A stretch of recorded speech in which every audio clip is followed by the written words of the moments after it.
Good morning! Nawa ito'y maging aral sa iyo kung gusto mong ikaw ay maging practical.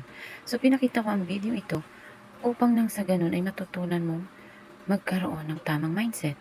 So, ito nga pala ipapakita ko para magsilbing aral sa ating lahat na unang-una kapag binili mo itong shake na ito, mangyayari ay sa halagang 55 pesos ay pwede mo namang gawin ito sa iyong tahanan na napakadali lamang.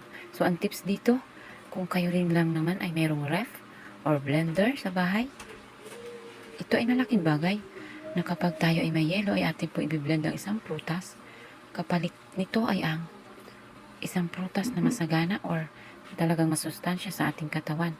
Alam mo bang nakita ko ang katumbas pala nito ay nagiging 5 baso?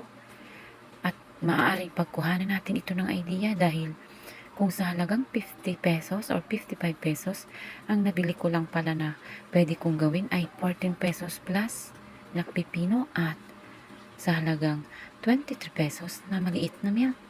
So, ayan po ay napakagandang bagay para tayo ay may matutunan. Let's drink! Thank you for watching!